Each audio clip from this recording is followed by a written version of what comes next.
one of the cool paradoxes of Quaker spirituality that is really important to me is this idea that Christ, in my language and understanding, is here and is coming. That the kingdom of God, this like transformation to a world of justice and peace, is here and it's coming.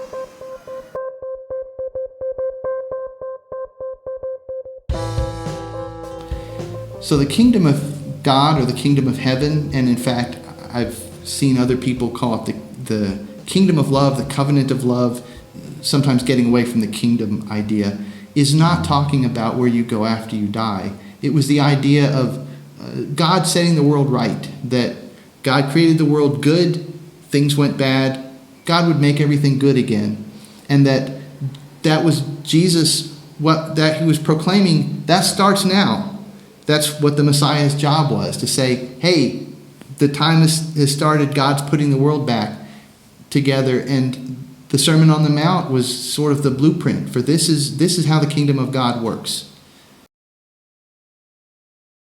The word kingdom in the Greek is like, it's not a place. It's not, a place where a castle is and land around it. A kingdom is a domain or a realm or the place where a monarch rules. So the kingdom of God is the reality in which we live in the ways that God is calling us to live.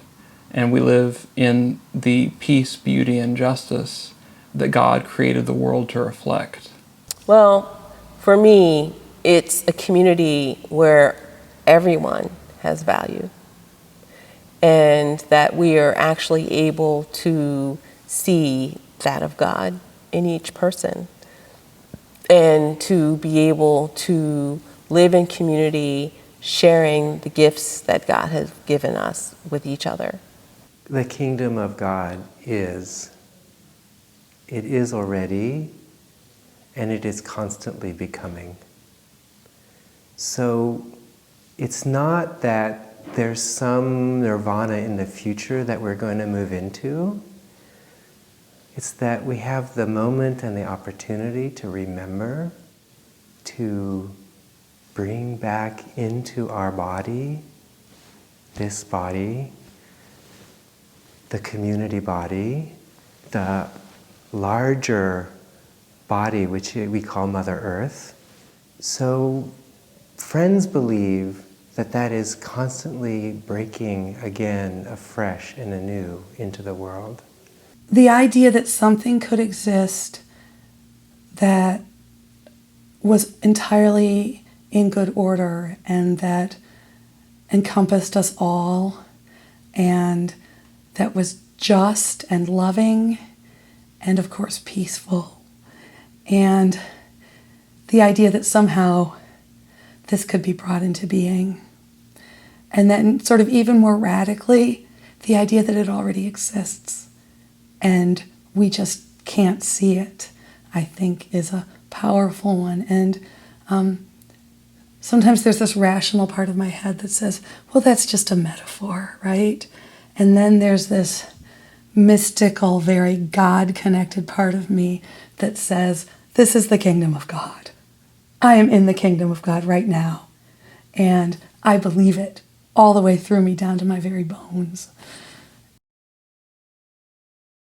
Martin Luther King talked about the arc of the universe being long, but bending towards justice. Well, that's, I think that's his way of saying something similar to what I'm experiencing, which is that it is the ultimate reality. And we can access it through worship and through mystical practice. It's almost like it's underneath the current reality. And another analogy would be tuning a radio dial to the right frequency. That you don't know that the music is right there until you tune to it, and there it is. It's important to recognize that the reality of what's around us is often more than what it seems to be. and that there's change that is still possible and is still arriving, is still in the process of being birthed, and that we can participate in that. So I think when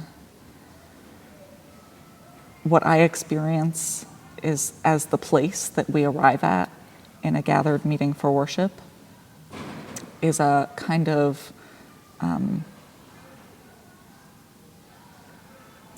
lifting of the cloud cover that keeps us from seeing the ways that the kingdom of God is here. Perhaps it's still like the mustard seed that hasn't really grown into the great plant that it eventually would. But I feel like the best I can do is to follow the Spirit and do what I'm being guided to, and that is a small way of helping to manifest the kingdom, and that's really what we're called to do.